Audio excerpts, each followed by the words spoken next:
Luberebere 7:12. Enkuba netonyera ku nsi ennaku 40 emisana n'ekiro. 13. Ku lunaku olwo Nuuwa n'ayingira ne Seemu ne Kaamu ne Yafesi abaana ba Luberebere 7:12. Enkuba netonyera ku nsi ennaku 40 emisana n'ekiro. 13. Ku lunaku olwo Nuuwa n'ayingira ne Seemu ne Kaamu ne Yafesi abaana ba Nuuwa ne mukazi wa Nuuwa n'abakazi 3 ab'abaana be awamu nabo mu lyato. Omwoyo omutukuvu yeebazibwe. Omwoyo omutukuvu yeebazibwe. Tutandikidde ku lunyiriri olw'12. Bayibuli etugambye enkuba n'etonyera ku nsi ennaku 40 emisana n'ekiro. Yesu omulungi yeebazibwe. Ennyiriri eziri mu nsi oba n'eziri waggulu zonna zirina kye zoogera nga kyanjawulo. Okubikkulirwa kw'enjawulo eri buli muntu. Katonda waffe yeebazibwe. Bayibuli eyogera ku mataba. Ekiro kino oba emisana gano ennaku enkuba eyatonnya ennaku 40 yaleeta mataba. Naye eri Nuuwa ne famire ye batebaalaba mataba wabula baalaba mukisa, baalaba bulamu bupya. Oluvannyuma lw'ennaku 40 waliwo abagenda okulaba amataba nga mwabamu mulaba mukisa. Waliwo abagenda okunyigirizibwa nga mwabamu mulaba buwanguzi. Bayibuli etugambye enkuba n'etonnya ennaku 40 emisana n'ekiro. Buli muntu waliwo olunaku lwe. Abamu lwe babeera nga bakaaba, abalala ne babeera nga basanyuka. Amazima ge gano. Enkuba eno bwe yatonnya waliwo abaakaaba. Naye eri Nuuwa omwana wa Katonda eri famire ya Nuuwa bo tebaakaaba. Zino ennaku 40 abalala babagenda laba mataba, bagenda kulaba nkuba ya mukisa. Abalala babagenda kulaba nnaku, bagenda kulaba kuganja. Abalala babagenda kugabaganyizibwa, bagenda kusembezebwa. Katonda mulungi yeebazibwe. Katonda waffe yeebazibwe. Ekyamazima Katonda bwe yayogera nasooka n'endowooza binaaba bitya. Era nasooka ne neebuuza ngenda byogera ntya. Naye musumba bwe yadda namugamba musumba nafunye message ng'eyogera bweti ne bweti. Naye nga n'okwetegeka bwe yali aŋŋamba mu message nali siyinza kugamba nti neetegeka mu ki. Naye kyensudde olwaleero yali aŋŋamba kwetegekera sizoni yange. Yali aŋŋamba kwetegekera sizoni yange. Esiza okugamba kawungezi kaleero. Abalabe ba sizoni y'amataba, eri gwe sizoni y'amakungula, eri gwe sizoni ya mukisa, eri gwe sizoni ya kufuna, abalabe ba sizoni ya kukufiira, eri gwe sizoni ya kulinnya mu bibyo, eri gwe sizoni ya kugenda mu bibyo, eri gwe sizoni ya kuwangula. Katonda waffe yeebazibwe. Yesu omulungi yeebazibwe. Balokole Katonda ayogera ne tutasooka bitegeera, naye oluvannyuma akomyawo engeri gye tubitegeera. Nuuwa bwe yali agamba abantu bannange mugende tuyingire eryato tebaabitegeera. Naye amataba bwe gaatandika ne balyoka babitegeera. Wabaddewo b'obuulira enjiri nga tebabitegeera. Wabaddewo b'ogamba Yesu nti alokola awonya nga tebabitegeera. Wabaddewo b'ogamba Katonda wo yasobola okukyusa obulamu nga tebabitegeera. Naye kati bagenda bitegeera kubanga agenda kukolera ggwe, agenda kukolera ggwe, togenda kukolera batabitegeera. Kubanga ne Nuuwa be yagamba okulinnya eryato tebaalitegeera, wabula abaasobola okubitegeera ye yali famire ya Nuuwa. ekyewuunyisa But the thing mu famire yo in your family, musobola okuba mwera abatabitegeera there can be people naye bagenda birabira ku we ggwe have seen it from you. bagenda birabira ku We ggwe have seen it from you. amataba bagenda kujja There's a one nga come. bonna badduka okuwona okufa All right to be nga saved. kwadduka kuyingira mu bibyo Enter your nga things. kwadduka kuyingira mu bibyo bagenda kuva ku mirimu Come on, lift that nga job. bw'oyingira mu mirimu gyo Enter your job. bagenda kuva mu bifo byo Enter your nga positions. bw'oyingira mu bifo byo Enter your positions. bagenda kuva mu bifo byo Come on, in your nga positions. bw'oyingira mu bifo byo Enter your positions. bagenda kuva ewali okuyitibwa kwawe bw'oyingira ewali okuyitibwa kwo bw'oyingira ewali okuyitibwa kwo Haleluya!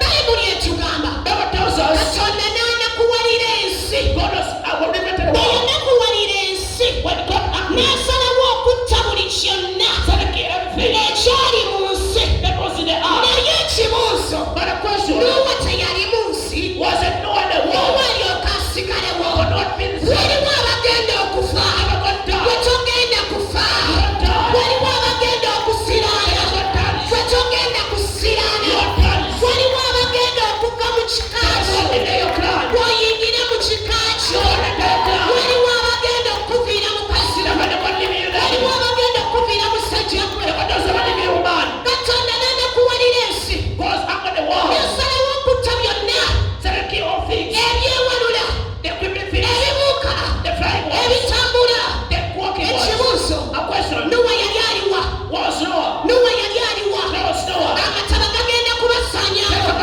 naye gwe omwana wa katonda togenda kusaanawo amataba gambala ennaku 40 n'enkuba eyawaŋŋangusa nowa okuseeyeyeza waggulu yatonyera ennaku 40 abamu nga babbira gwe katonda agenda kuyimusa waggulu soma 17 Verse 17.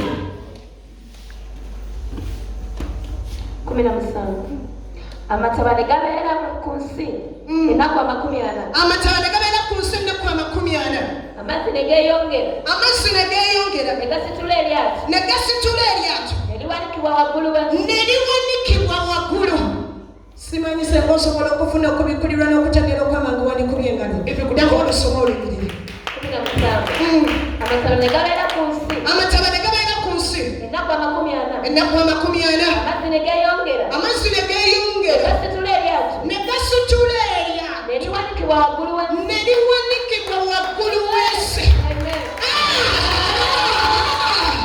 Kulirisa mulokole amazzi ne geeyongera amazzi ne geeyongera amazzi ebiseera ebisinga gamanyi okukiikirira ebizibu gamanyi okukiikirira entalo gamanyi okukiikirira embeera embi ne galyoka geeyongera abantu nga bagamba fenna tugenda kufa bonna nga bagamba kale yato yabajjuza ki eryato kubanga n'eryato ligenda kubbira waliwo abagamba yalokokera ki kubanga n'obulokole bwe tebumugasa mwana wettu amazzi ne geeyongera okubimba naye amazzi bwe geeyongera okubimba abasigala wansi beeyongera kubbira ng'abali ku lyato badda waggulu abali mu lyato badda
Let's hand clap. Lunzibira mukumira musanvu.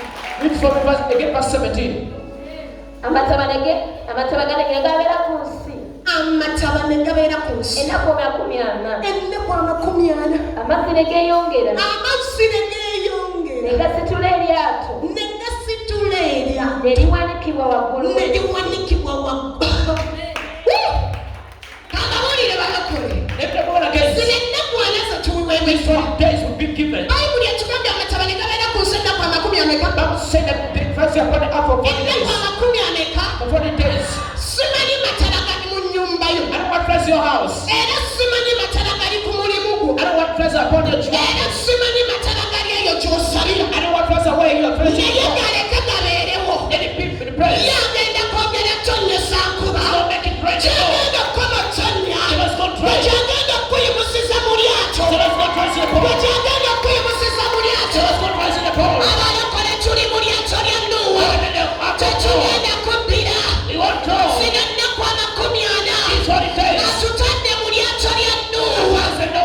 Tetugenda kubbira. You want to? Tugenda kudda waggulu. You're going higher. Bayibuli egamba Bible says. abeesiga Mukama Just for the Lord. balinga olusozi Sayuuni. Mount of Zion. Terujjulukuka. There's no Naye more. lunywerera emirembe gyonna. It's a fountain. Amatabane bwe gajja. Let us go. Abalinga olusozi. Those are the mountains. Tweyongera kudda waggulu. We are going higher. Tweyongera kudda We waggulu. go higher. Somebody shout hallelujah. Hallelujah. Soma. Read. 18. 18.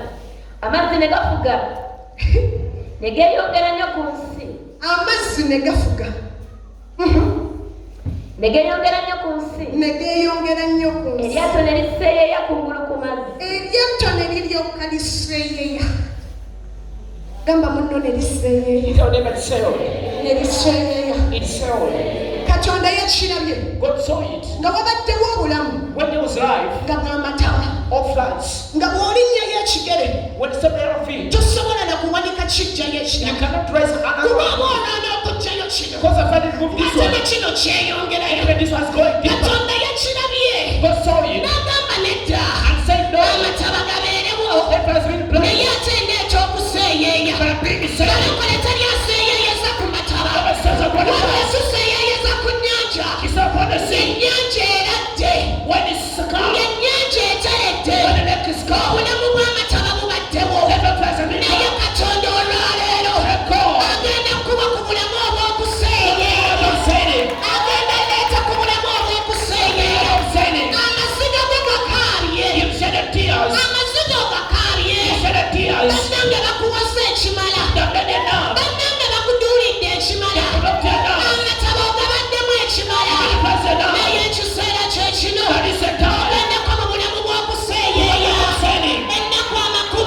40 days. Gamba nnaku zange Nakusanje. zaakuseeyeeya. Zakuseyeya. Zaakuseeyeeya. Zakuseyeya. Yesu yeebazibwe. Amina. Kati kambabuulireko. Now let me tell you. Bayibuli eyogera Bible says. ti Yesu yalina abayigiriza be ku lyato. Because with the disciples upon the Nga bali ku sea. nnyanja basomoka kugenda. In the boat they're crossing over. Bayibuli etugamba ennyanja n'etinkuuka. Bible tells us the storm came upon the water. Naye Yesu nga yeebase. But Jesus was asleep. Ki ekyaleetera Yesu okwebaka? What caused Jesus to sleep? Ki ekyamuleetera okwebaka? What caused Jesus to sleep? Abalala baali balaba ennyanja etabanguse. Rest saw that the lake had Ye gone ng'alaba down. ennyanja eseeyeeya. But he saw it sailing. Kubanga tayinza kutabanguka n'ofuna tulo. Because they don't get rough and get sleep. Nga bw'obadde teweebaka. As on the sleepless. Kati Yesu aleese okuseeyeeya naawe ofune ku tulo. Just go say Nga bw'obadde teweebaka. As we don't sleep. Yesu aleese okuseeyeeya As we don't sleep. naawe ofune ku tulo. But they sleep. Waliwo ababadde batabuka. Never gone wrong. Wabaddewo ababadde bategana. Never been good this time. Abayigirizwa baali ku nnyanja. Disciples upon the lake. Nga batagana.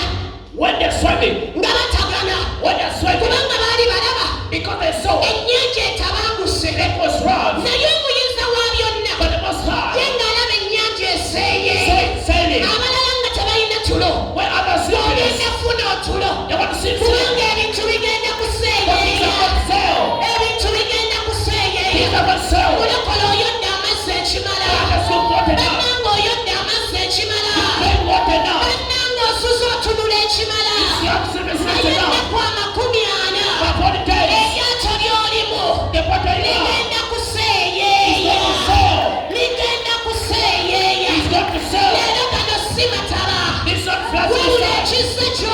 What's come to you? Yemasa agagenda kyusa obulamu It's buseeyeeye. not changing life to life itself. Ekitonye ky'oli What is you? y'enkuba Is the rain. egenda oleetera eryato That's God bring the boat. okuva mu mataba. That's God cause the boat to leave the Just floods. imagine Tell me this up. amataba. The floods. Eryato liyita litya mu mataba? How can the boat go through the floods? Ekyalina okujja eryato mu mataba, What had to move the boat from the floods? Katonda kwongera kutonyesaako. It was God to make it rain the more. Katonda agenda kuggyamu amataba. God's not taking the floods. Agenda tonyesa obugabirizi. He's going to provision. Obugenda okuggyamu amataba. He's not taking the floods. Agenda tonyesa obugabirizi. Obugenda okuggyamu amataba. Over the floods. Bayibuli eyogera ku baana ba Isirayiri bwe baali mu Misiri, When the Egypt, enjala egenda kutta. whatever became of Katonda n'atonyesa emmaano. not a rain. Katonda n'atonyesa emmaano. Kuba yalaba ekigenda okutta abaana be. Was not killing children. Nga njala. It was famine. N'agasigenda embaleka kufa. And somebody left to Kati God. kantonyesa emmaano. Let them man a rain. Egenda okubawangaaza. That's not make them lost. Katonda akirabye. God has saw it. Ekibadde kigenda okusuula. Was what the Ebyo bizibu ebibadde bisusa obungi. And it must promise. Katonda akirabye. God has seen it. Ekibadde kikutabangudde emmeeme. What they get your soul. Amabanja agakwetoolodde. And it tells me around you. N'agamba nedda. And say no. Amataba ogalabyeko. It's in floods. Naye kati kye kiseera. There's a time. Olabe ne ku nkuba ng'eseeyeeyesa obulamu bwo. Why to see rain? Olabe ku lyato nga oseeyeeya. Banda b'abakyala abagamba seeyeeyesa ewange. Banda b'abaami abagamba seeyeeyesaako ewange. Oh, Yesu kikole ewange. Amataba ngakooye. Nange njagala kuseeyeeya. Nange njagala kufuna ku tulo. Hallelujah. Tulabwe. See for a moment. Ennaku zinaana This is what it is. azikkiririzaamu Don't believe in them. amataba mwe gafiira.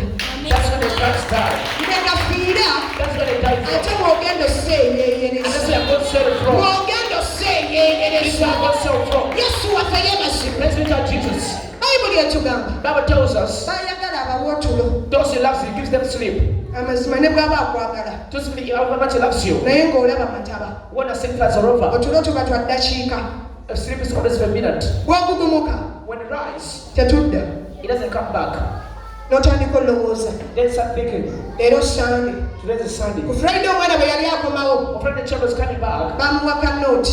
They were given a note. Ku Monday todda nga tolina fees. On Monday, to come back with a school fees. Obadde oli awo You are there. guno mwezi mupya. Then this is a new month. Nandiroodi n'akuwaabira. That don't then reports you. Nandiroodi agenda okuwaabira. That don't report you. Aba takubanja mwezi gumu. He's only demanding 1 month. Aba abanja emyezi okuva esatu okudda waggulu. He demands 3 and above year Obadde months. okyagumidde ku fees zibuze. You are still comfortable with the fees. Leero osireeta. With this luck, then also letter comes. Amataba nga g'otunuulidde. When you're looking at floods all over, Sayidi ne sayidi mataba. on all sides they are floods. Olaba obulamu buggweerawo mu mataba. You are seeing them destroying the floods. Naye nzize okugamba akawungeezi Come kaaleero. this evening. Mu nnaku zino 40 ze This is yatuwadde. what this gave Mu us. mataba mw'ogenda okuyima oseeyeeye. In the place of God, trust Mu yourself. mataba mw'ogenda okuva oseeyeeye. Yes, I want to set yourself. Hallelujah. Amen. Bayibuli etugambye Bible told us. amazzi ne gafuga Then water rain. ng'amataba gaweddewo tegakyalabika. When floods could not be seen anymore. Enkuba yatonnya It rained, ebitosi and then the mud, nga tokyayinza biraba. you could not see them. Ng'enkuba ebisse ettaka When this rain had covered nga the soil, tokyayinza kulaba ttosi. you could not see the mud. Nga tokyayinza kulaba bbumba. You could not see clay. Nga tokyayinza kulaba ky'osudde wansi. You could not see something dropped down. Ebizibu by'obadde olina Premise was hard. bibadde bikubisse nga tokyalabika. They had covered you, could not be seen it. Amazima nga n'agasaba It was the part to pray. weenoonya bwenoonya You are just searching for that power. olw'ebizibu ebibadde bikubisse. Because the premise had covered you. Katonda si musobya. God's not making you. Yayogedde ennaku zinaana He spoke this morning. ebizibu ebibadde bikubisse Premise had covered you. agenda kujja mu bizibu akuteeke waggulu. Agenda kujja mu bizibu akuteeke waggulu. Bannange simanyi bizibu ki ebibadde bikubisse The premise had covered you. kubanga ffenna tetufaanagana All not the same. naye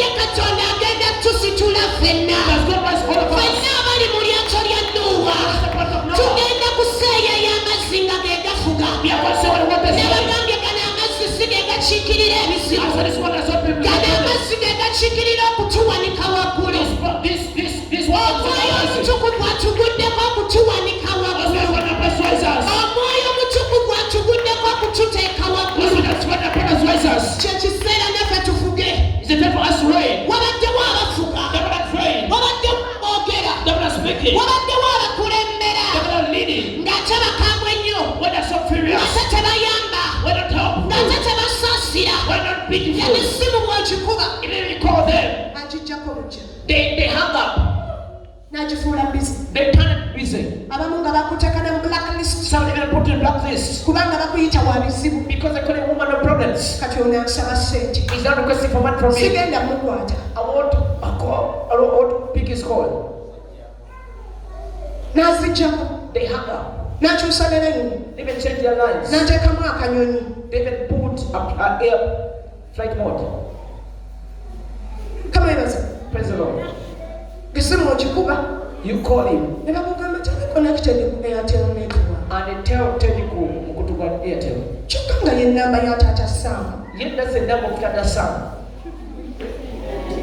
n'okubisa endala ng'eyita Use another net is going through. naye gwe maama saamu bw'okuba baga taata saamu yabadda ku mukutu gwa airtel Every time you call, they say Tata Sam is off Airtel network. nga taata saamu yakoowa When Tata Sam is fed up of you, kyekiseera it's a time. taata saamu alabe ku mbaga yo ku tivi That's what see what you want. kyekiseera It's a time. kyekiseera It's a time. taata saamu akulabe nga gwali ku lediyo oba ku tivi That's what you want. nga gwe musumba gwe balanga nti gwasse mu kyalo Where's the person nga declared gwe this? musagga bwe bagera kwaguza ekitundu Where's the rich person declared taata saamu ajja kujja afukamira That's what you got to do. bajja kujja nga bafukamira Turn it down. naye kati But now, mwana watta okumanya byakubika they covered you.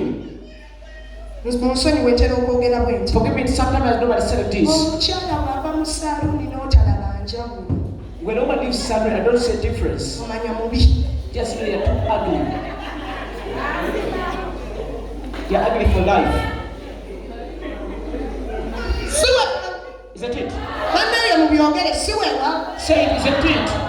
kati kamba buli Now let me tell you. makeup ono gwe batukolako simanya foundation ikwata buno obukowekoowe These makeup they put basobola up okukuteekako and it's just a foundation, they can put it upon you. instead of okulungibwa n'okola ki Instead of becoming more beautiful, n'obijja you become more naye ugly. ate bw'ogenda mu saaluuni just kusiba nviiri You go to start to split your hair, olungiwako you become better. nga tebakubye na ka foundation Without even a foundation. naye omukyala bw'ava mu saaluuni But when a woman leaves salon n'amulaba nga takyuse and see them not changed, bannanga abamubi they are too ugly for life. naye abamu ekituleeta okubijja What causes being more ugly? mataba They are floods.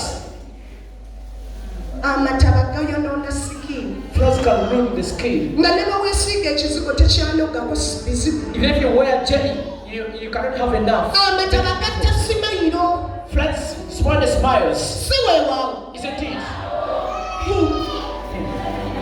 munnange mwenyaka Smile. eseza omuto yagenda ofumbirwa yali mu mataba As to get ready, she was in floods. kubanga ne bamugamba sokako nga taseka When not was asked to laugh, she could not. togenda funa mbaga nga tokyayinza kuseka Don't get that one, one cannot. mekapu newankubadde abamu ababisa It makes some big. naye nkusabira ofune embaga nga mekapu akyakwata ku sikiniyo I pray for you to ofune embaga nga feesi ekyayinza okukyukako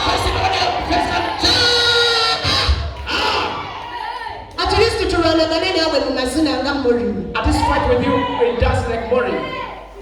kuba katonda bw'agireeterawo esikini ekyakwatako ebizigo Because when God brings it there, the skin cannot kati catch. tulwana bulwanyi ne tugiga eggumba lino ne tulizza gyeriyina okugondera nalino ne tulizza gyeriyina okugondera ne tumanya omugole amazina ga kusindika naye nga kafeesa era kanyiridde We fight to fix the body. katonda agenda kujja mu mataba nga agabadde gabuza byuteyo That's why the person made your beauty disappear.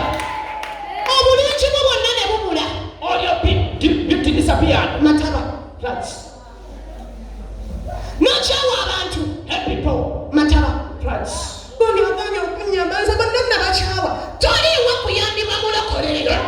wayina okuyamba abalala taliwo kuyambibwa taliwo kuyambibwa wayina okubayamba.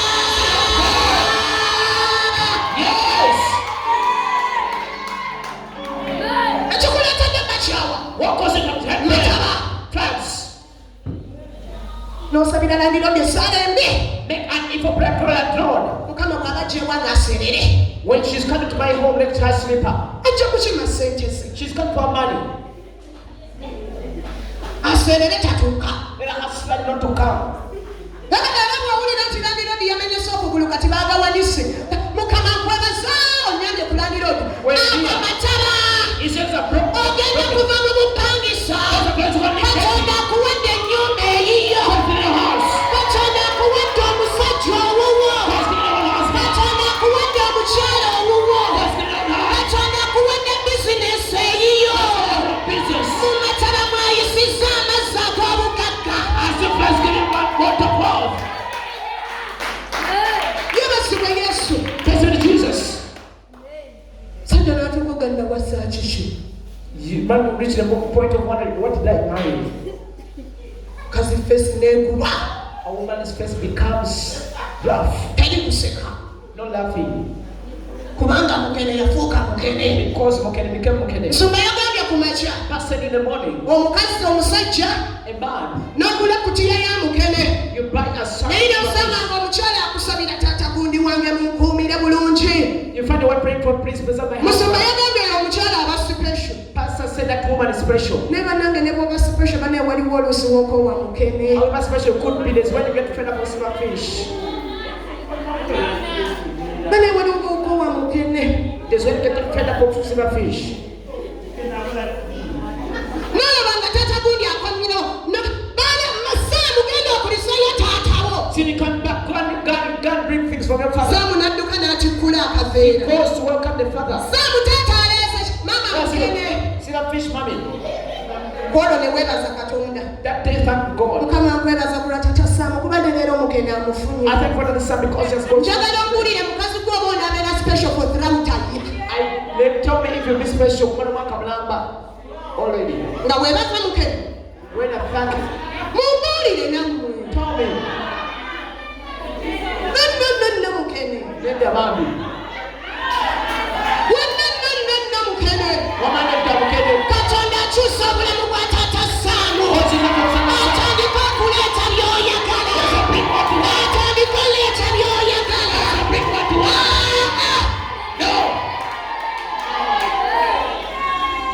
bane yali dawudi.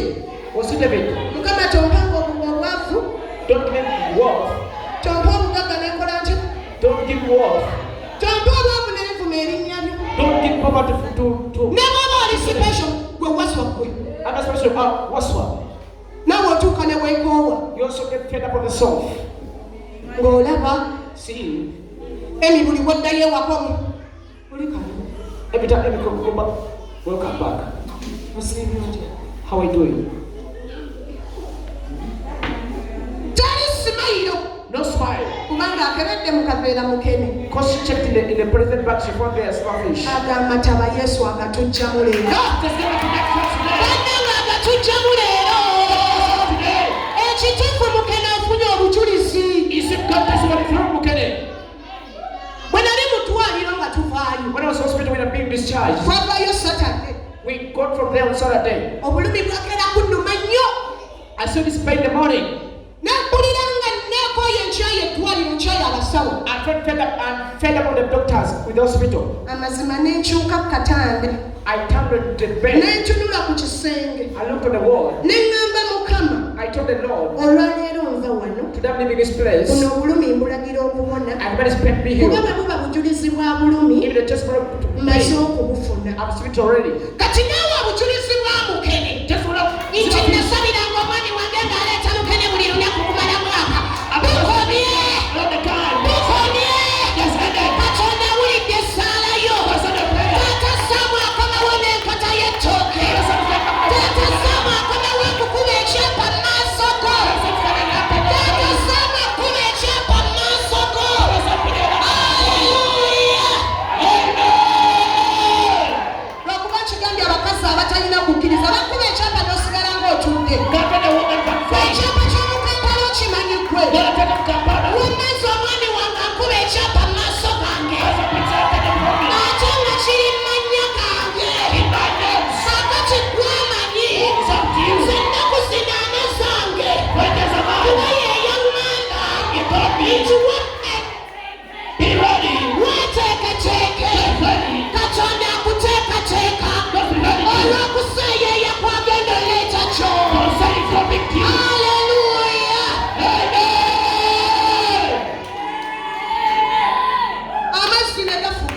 Water rain. Amazzi ne gafuga. Water rain. Ne geeyongera nnyo ku nsi. Increase upon the earth. Eryato ne liseeyeeya kungulu ku mazzi. And the water sold upon the surface. Bayibuli etugamba bw'eti. Bible tells us it is. Obwakabaka bwa Katonda. The kingdom of God Butwalibwa n'amaanyi. is taken by with violence. Na kubutuza. And violent. Era ababutwala. And those who take seat. Babeera b'amaanyi. They are violent. Babeera balwanyi. They are warriors. Obwakabaka bwa Katonda. The kingdom of God Naye buno yali akyayogera ku bwakabaka bwawa. was talking about the kingdom. Munzire tuli mu Bayibuli. Wano yali akyayogera ku bwakabaka bwawa. Was still talking about the world Bwa kingdom. ku nsi. Worldly kingdom. Bino eby'obugagga byaleese. Precious and gold. Togenda kubirwanira okubifuna. One part receive them. Togenda kulwana okubifuna. One part receive them. Tuula butuuzi mu lyato. What's in the power? Ogenda laba obulamu bwe buseeyeeya. What's all that souls? Yes. Waliwo abambala obubina. Them was wear battles. Abaami ne batabalaba. I may not see them. Ne bw'oba oli muserebende nga nze. Even though you are Ogenda praying. funa omwami owuwo. What's in your heart? Ogenda funa omwami owuwo. What's your heart? Toyambala kabina nedda. You know that power. Kuba wakambala. You put it on. Wakambala. You put it on. Balansi n'alaba kibbulaza kinne ekimuyitako. I have some fellow brother. Mu kifo ky'okulaba sisita abigula. Some senior sister moving. Ate akabina akambala kakaluba. And the panic say where is hard. Wamma Mukama akuwa omukisa. May God bless you. Nze amazima nali sifunanga mukisa kukakwatako. And don't have put it on it. Naye bwe twabadde n'obanayiti wano nalina emikolo gya sisita wange. They didn't have over that here. I'm talking to my sister. Eyali metroni we There was a metro to her. n'akambala. She wore it. Namugamba Mariam. And I told her, Maria, Sikiriza nkukwateko kuba njagala kiwulira kino allow kitya. me to touch it, see how it feels like. Bannange kalinga lubaawo. It's like this one here. Kati ekyewunyisa okambadde oyagala oyita ku bulaza ng'onyeenya bw'oti. I mean, think you put it Kati on akakaluma the bwe kati kanaanyeenya katya. something like this, how will you share? Waliko nga weekuba meekaapu. There was one in Mecca. Bulaza n'atagambako. When you say hi, Naye ku nnakyoyo. what's your macho? Bulaza agenda kukulaba. He's gonna see you. Agenda kukulaba. He's gonna see you. Amaaso tukasiiga kala bbiri oba ssatu. Put two colors of flame on N'osiiga us. wano. You share this one. N'osiiga wano. And even this one. N'osiiga wano. And this one. N'oteekako obukowekowe. Put eyelashes. Twali ddolo ze tuzannyisa nga bw'oginyeenya ekyomya bwe. We had some doors. Kati n'ayita bulaza n'alaba kiddolo There ekimuyitako. was I promise you Kyokka the ng'oli mwesiigidde akujja mu mataba. Get put it on this one. Toddamu kulowooza nti osobola okwejja mu mataba. Don't think I get a Tuula butuuzi mu lyato. Eryato ligenda kuwanika. Eryato ligenda kuwanika. Eryato ligenda kuwanika.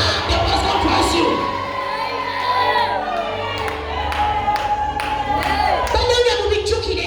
Remember it. Twali mu nsi nga twefuula abasobola okwerwanira. When the one pretend to help ourselves. Naye bimeka by'owangudde. How many things have you won? Ate ekyewuunyisa ne mulokole tukyerwanira. And if thinking of salvation affect ourselves.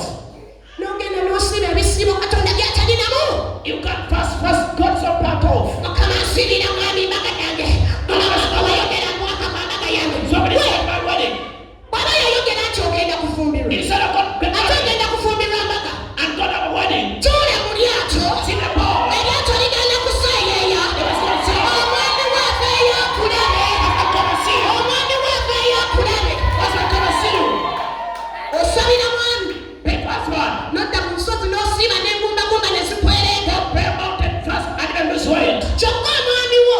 Your husband. Katonda yamulaga omukyala we nga feesi yeeyo. Go show him the work. Nalinga ate mukazi munene. You she's a fat woman. Katugozze ku nsozi okalakkalana. You've gone the mountain serving. Ovuddeyo okoggose. You've come across Bulaza it. jaga Mukama ndabika nalina endali. But the sister made the hand. Kubanga obadde bakafeesi kalinga keeko. The one that told me Naye to ate tell wange myself. munene. But so Naye emmere yo zino ennakwana. it is your food. Siibulukuka olye bulungi. Better person it was. Amagumba gabule. Bust it is Ebizibu bibule. Bust this up. Amataba gabule. Bust this up. Amabanja gabule. Bust this up. Bakasitoma bajje. Bust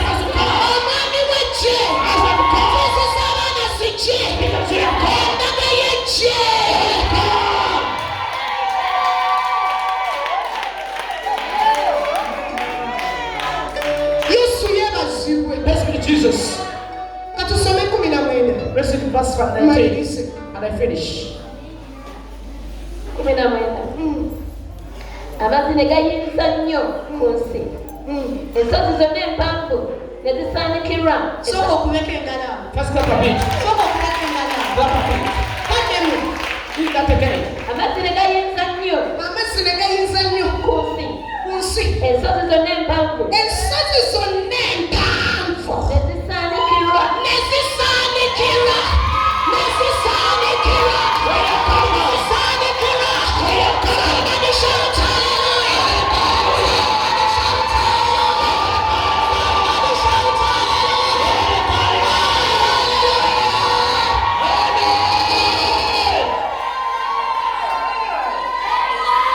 Amazzi ne gayinza nnyo. Water will become mouth. Amazzi ne gadde waggulu nnyo. Water went high. Ensozi zonna empanvu On high mountains. ne zisaanikirwa. Ne zisaanikirwa. Simanyi ensozi zibadde maso. Simanyi ebisimu bibadde maso. Oba biwanvu kwenkanawa. Naye ogenda bisaanikira. Ogenda bisaanikira. Ogenda bisaanikira. Yes. Ay, ay, ay, ay, ay, ay, ay, ay, ay. Ay, ay, ay, ay, ay, ay.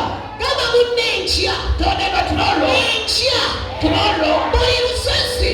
Every mountain. Ngenda tusaanikira. I've got cover it. Ngenda tusaanikira. I've got cover it. Simanyi oba lusozi lwa mugyawo. I want mountains of Simanyi cover. oba lusozi lwani. I want mountain is. Naye ogenda tusaanikira. I've got cover it. Muddemu olugulu. Read that verse again. Amazzi ne gayinza nnyo ku nsi. Ensozi zonna empanvu ne zisaanikirwa. Ezaali wansi waggulu lyonna. Nabagambye tuliwa. Tuliwa. Zino teboogedde ensozi za mu ggulu. The activation mountains of heaven. Ensozi zonna empanvu ezaali ku nsi. All high mountains upon the Ne earth. zisaanikirwa. They are covered. Ekyazisaanikira This one they covered. gaali mazzi It was water. nga galimu eryato. With the boat. Ng'eryato lituddeko Nuuwa With the boat and ne Noah famire ye. and his family. Ogenda kujja waggulu. You're going to go high. Buli lusozi lwonna ogenda lusaanikira. You're going to come in mountain. Simanyi oba mu kika kyewamwe waliyo lusozi ki. Kalina kula eri abakyala. Buli lusozi lw'obutafumbira oluli ewamwe. Ogenda kulusaanikira. Buli lusozi lw'obutafumbira oluli ewamwe. Ogenda lusaanikira. Buli lusozi lw'obukumba oluli ewamwe. Ogenda lusaanikira. Buli lusozi olw'endwadde. Ogenda lusaanikira. Hallelujah.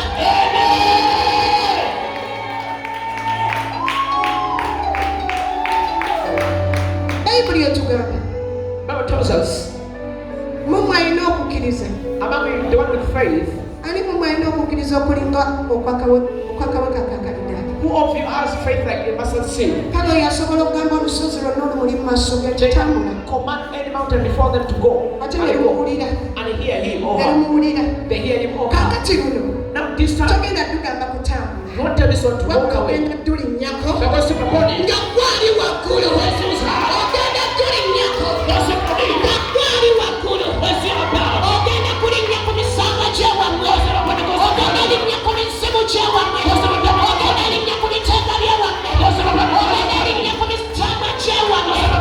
Obwavu bw'ewammwe. Gamba mulinnyako. Obwavu bw'ewammwe. Obutazaala. Obutakakawala. Okulemesebwa. Okukodowalibwa buli kimu. Okugaanibwa. Gamba mulinnyako. Buli busozi bwonna. Buli busozi bwonna. Mulinnyako.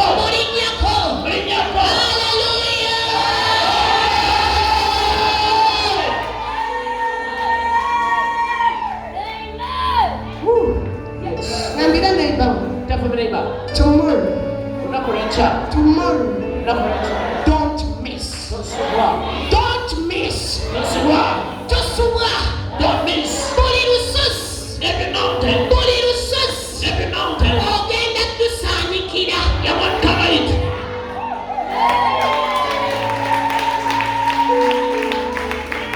Tekiri gy'oli. It's up to you. Oba onaamisinga. Whether it is, Naye nze but as for me, baŋŋamba weetegeke. they told me to get ready. Baŋŋamba weetegeke. They They told me to get ready. But I feel Kati mpulira. like I cannot miss any single day. Ngata sokusobola olunaku lwonna. Kubanga ndaba nga bwe nsuba. Because I see what I miss. Ate olunaku olwo lwe nnyinza okusuba buli kimu. That's the day we miss everything. Kati ennaku ana. Now for the days. Tokkiriza sitaani. Don't allow the devil kusibira waka. to hold you from home. Ago mataba. Those are floods. Byonna ebyagala okukulemesa binaakulemesa okujja. Whatever hindered you from coming. Just not mataba. Manya floods. Tegaagala oveeyo. They want to get out. Bakwagala osigaleyo. Want to sit there. Kyokka ng'omusajja agambye. Anyone has said. Agenda kutonnyesa enkuba. It's going to make it rain. Amataba gabule. Floods disappear. Amazzi gabimbe. Water rise in levels. Tutuule mu lyato. What's in a boat? Tuwanikibwe waggulu. Being lifted high. Tuseeyeeye. To sail. Tuseeyeeye. To sail. Tuseeyeeye. To sail. Okaabye nnyo. You've cried so much. Okaabye nnyo. You've cried so much. Otubidde nnyo. You've drawn enough. Otubidde nnyo. You've drawn enough. Obidde nnyo. You've drawn enough. Kyokka ng'olina Katonda. Yet have God.